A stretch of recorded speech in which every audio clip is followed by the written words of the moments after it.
So, although we Christians like science, it's of no help at all when it comes to knowledge of God. We can't put a telescope to the sky and discover who God is. God needs to reveal himself to us. And so, the way we come to reliable knowledge about God is through revelation, when God reveals himself to man. And we Christians believe that there are two types of revelations, two ways that God reveals himself. First is called natural revelation. This is God revealing himself through the natural world, the created world. And secondly, God reveals himself through divine revelation. And this is primarily through the scriptures, where God reveals himself not only through the created world, but through his word when he speaks to us. And so those are two types of revelation, and we're going to go over both of these. First, creation. When we look at Psalm 19, it says, "The heavens declare the glory of God, and the sky above proclaims his handiwork. Day to day pours out speech, and night to night reveals knowledge."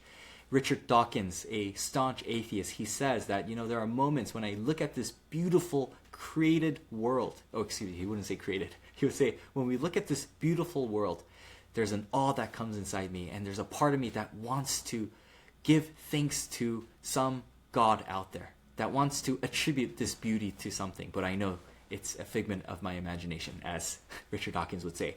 And so when we look at this created world, we see that the created world is so beautiful. There's wisdom in how the world has come to be. And in the created world, the beauty of it, the glory of it, seems to intimate towards the existence of an an even more glorious creator. And so that's what we're saying. God has revealed himself through the created world. We look at the world and say, what is this mind? This wonderful imagination that has created something as beautiful as this. And so God has revealed himself through creation in this way. And Paul in Romans chapter 1, verse 19 through 20 clarifies this even more specifically. He's here talking about non-Christians, and this is what he says. He says, "For what can be known about God is plain to them," to these non-Christians, "because God has shown it to them. For his invisible attribute, namely his eternal power and divine nature, have been clearly perceived ever since the creation of the world in the things that have been made, so that they are without excuse." This is remarkable. Paul is saying, even non-Christians who grew up without a Bible in their hands, guess what? God has shown himself to them. The invisible attributes about God, God's eternal power, these have been clearly perceived. They have seen these attributes of God. Where? Not in the Bible, but in the things that have been made, in the created world. That's a remarkable statement, and as a result, they are without excuse for their sins.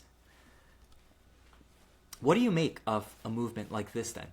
I don't know if you saw this in a bumper sticker, but a popular trend, especially among the university, is this. They say, all religions point to the same truth. When you look at Christianity or Islam or Hinduism, all these gods, guess what? They're just different manifestations of one God, different interpretations of this one deity out there. And so guess what? All religions are true, and so we should just coexist and get along and stop trying to evangelize to one another.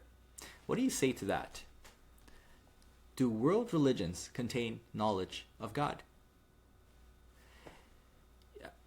In Acts chapter 17, we get a remarkable passage where Paul is speaking to non-Jews for the very first time. So far in the book of Acts, all the sermons have been directed to Jews, or in other words, people who had knowledge about the Bible, and so they quote the Bible to make their points. But here, Paul is before a Gentile audience who had zero knowledge of the scriptures. And this is what he says. He says this.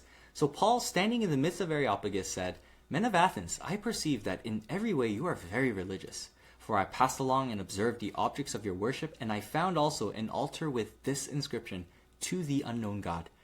What therefore you worship as unknown, this I proclaim to you.'" And Paul proceeds to say this. He says this. He says, "This true God, he made from one man every nation of mankind to live on all the face of the earth, that they should seek God and perhaps feel their way towards him and find him." Isn't that remarkable? Paul is saying, look, you take every nation of every tribe, in all the faces of the earth, and guess what? God has so designed it that they should seek God and perhaps find their way towards him. And this is what Paul says. Yet he is actually not far from each one of us, for, and this is Paul quotes, "In him we live and move and have our being, as even as some of your own poets have said, for we are indeed his offspring." So Paul quotes these two things to make this point about the one true God. And guess what? Paul's quotes come from pagan literature. You could even say pagan religion in a sense.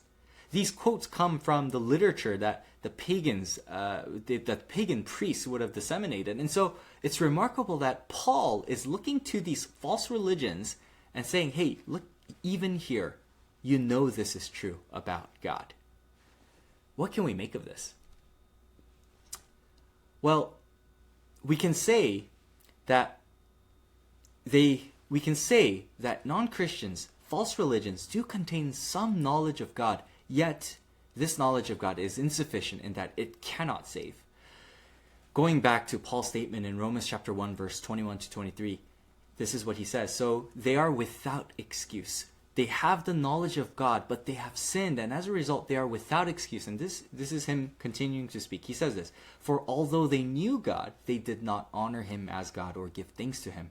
Claiming to be wise, they became fools and exchanged the glory of the immortal God for images resembling mortal men and birds and animals and creeping things. God, as revealed through creation, is enough to condemn, but it is not sufficient to save. The point that Paul makes when he writes Romans 1 and says that even non-Christians have knowledge of God is not to say that as a result they can get saved without Jesus. The point is that they know enough about God to know that what they do is evil. And as a result, they are without excuse before God. And so, what are the limits of natural revelation? If I could sum it up, natural revelation, God revealed through creation, is certainly real, but it does not save. Even false religions with their corrupted conscience, when they've created idols of gold, of silver, when they've created these false religions out of their inborn intuition of who God is, sure, maybe the seed of that came from a true knowledge of God, but at the end of the day, every religion, every false religion, it contains insufficient knowledge of him. They distort the reality of the living God in a significant way that natural revelation is real, but it cannot save. And as a result, the only type of revelation that can save us is divine revelation. God revealed through God's word is the only saving revelation.